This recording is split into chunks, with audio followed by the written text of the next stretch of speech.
Hello, gentlemen. So,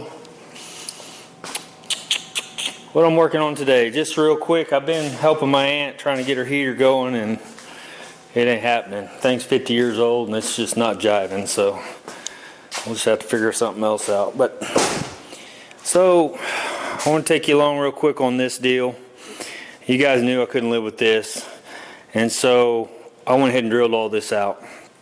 And so let's take a look at what we have underneath the EDP, which you know is bare metal, right? But so my understanding how they do this, they're supposed to chemically dip this. Okay, not chemically, they dip it, and then they have electric. It's kind of like electroplating or whatever, but I guess it is electroplating.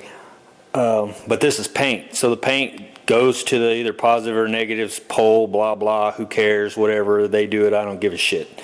It's just how it works. So I'm not that interested in knowing it. The only thing I'm interested in knowing is, does this stuff hang on, so when I give it a tooth it's not going to peel off.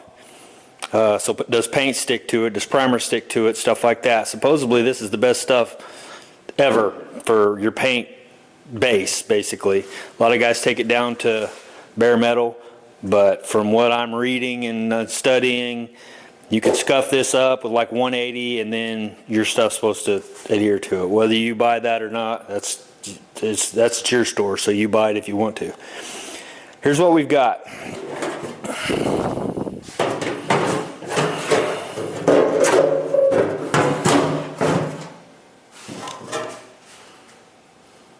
So like I said, this stuff is supposed to be dipped in some kind of a tank. That way you've got holes in here, so this paint should be running through these holes and orifices and getting to where it needs to be. Well, you can see it kind of got in there a little bit, but everywhere else not so much. So what we're looking at here is rust. Now that's just the beginning of rust, but I want you to know that, and I'm not pulling any punches because I don't give a shit. I'm not getting sponsored by anybody.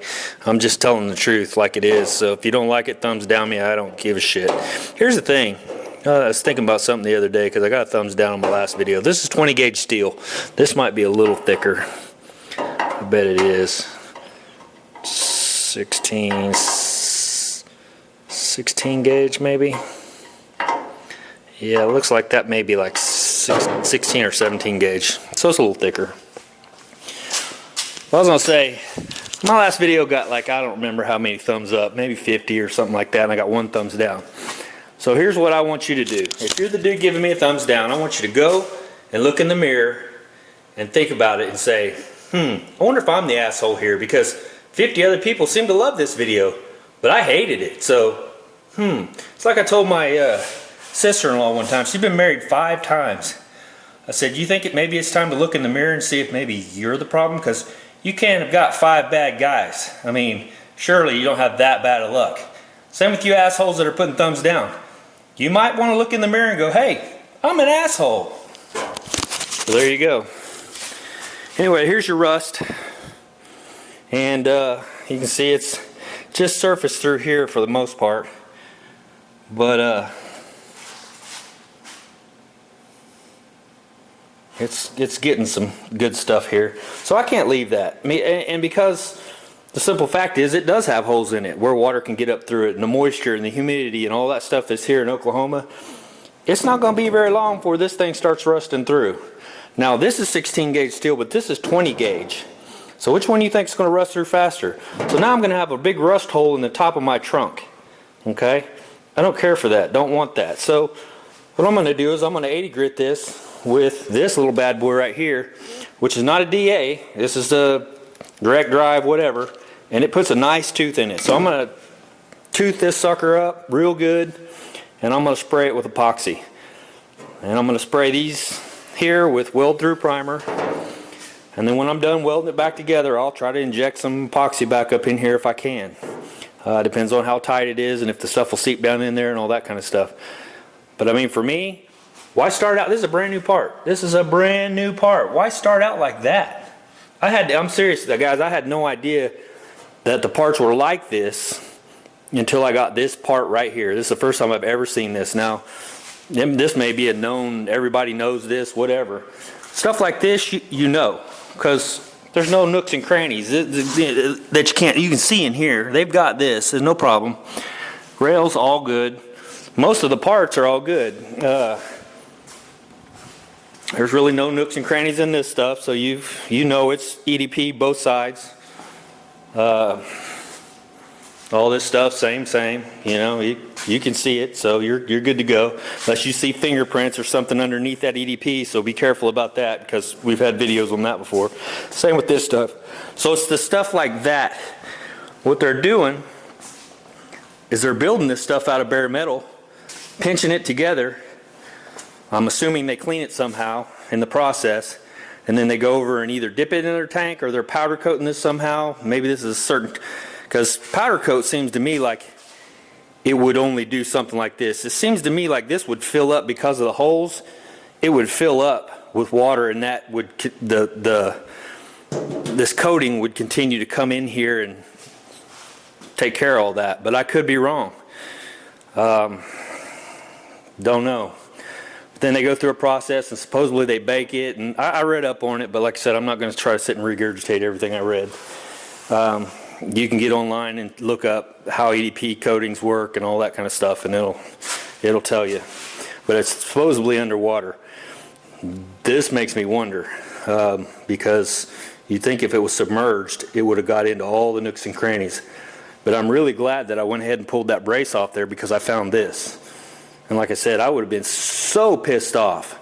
2-3 years from now, this 20 gauge steel starts having rust pits through it or holes through it or whatever, because Oklahoma is very humid, and we do have, you know, they use salt on the roads. Not that I'm going to be driving this in the snow and all that kind of stuff, but I am going to drive it, and it's going to get wet, and it's going to get rained on, it's going to get washed, all that stuff. So bare metal plus moisture plus oxygen equals oxidation, which is rust. So there you go. That's all I'm going to share with you today. I probably won't do a whole lot more. My son came into town with my grandbabies, and so I'll be spending some time with them. But I thought I'd get that taken off there. I may get it cleaned up. And it's like 69 degrees outside. It's absolutely ridiculous for December the 21st. Yeah, and so we'll get some epoxy on this hopefully while it's warm, because the epoxy likes 65 degrees or better. It doesn't like anything less than that. So, or at least my epoxy, whatever epoxy you're using, use your pea sheet, but my epoxy doesn't like it. All right, no other progress other than that. There's, I don't know, maybe another 30 or so spot welds. Hell, I didn't count them up this time, but there's a bunch. And you guys, I'm sold on these spot weld cutters. I get these from spotweldcutter.com or something like that. I'd have to, if anybody's interested, just holler at me. I'll drop a link in, if I remember. And I get these in 3/8, 5/16, and one pack came a 1/4 inch, but I don't know that those are going to be useful for anything. So I use a 5/16 and a 3/8. On this, with these tiny little welds like that 5/16 works perfect. It takes them out. You can see all the weld holes came out real clean. There's no torn, jacked up areas. They just popped right out, no problem. This one on the factory spot welds, I had to use it because they're really, the spot welds are just bigger. So yeah, so that's probably it for today. Like I said, I appreciate you guys watching. If you want to hate me, because you ain't me, but whatever. I mean, not everybody can be me. Just the way it is. I apologize for that. What's I'm going to do? I'm going to take this thing over and set it on there. Oh, I got company. Yeah, I'll get that in a minute. Or call back.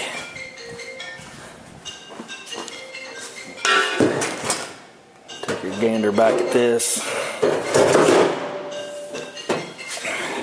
Also, I was going to tell you, let's see. You can see there I did my little pilot holes, so I can go right back with my little 3/16 deals, and I did that through there. Here. So that way it go right, the box goes right back where it's supposed to be. That way I'm not guessing, which you can see here where the E-coat didn't lay down. You've got a circle there, so I mean you're going to get it right back where it's supposed to be, unless you clean that off when you're, you know what I mean, which I'm going to have to, because that's going to have weld through primer under there. So yeah, that, never mind. So yeah, you're probably going to be best to drill you some little holes or use your self-tapping screws or whatever you want to do. It's your car.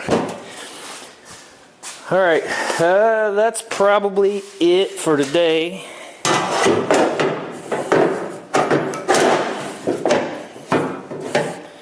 Yeah, look at that. Clamp that sucker in, this thing pulled down, bingo. So those two tacks were holding that thing up. They weren't really, this wasn't back too far, from far as I can tell. It was just, they didn't want to pull that together, I guess. I don't know. I honestly don't know. But when I went ahead and sandwiched this down to the frame, this thing was almost non-existent. And I thought, well, hell, I'll just take a pair of clamps and see if I can pull it on down. And sure enough, man, it just squeezed right on in there. Well, now both sides are in good. Everything's down like it's supposed to be. I mean, this is still off, but that's just the way that's going to be. And like I said, this gets cut off anyway. And come to find out, this gets cut off too. So whatever, you live and learn. I think I said in the last video, since I'm mini tubbing this, I should have looked ahead and saw what all I'm going to do. And I kind of looked ahead because I knew I was going to try to mini tub this thing on the frame jig, but I didn't look at this point right here. I thought it came right down next to it and then came down. I thought they would have this, but it actually just gets boxed in, so my bad. All right, guys, that's it for now. We'll talk to you later.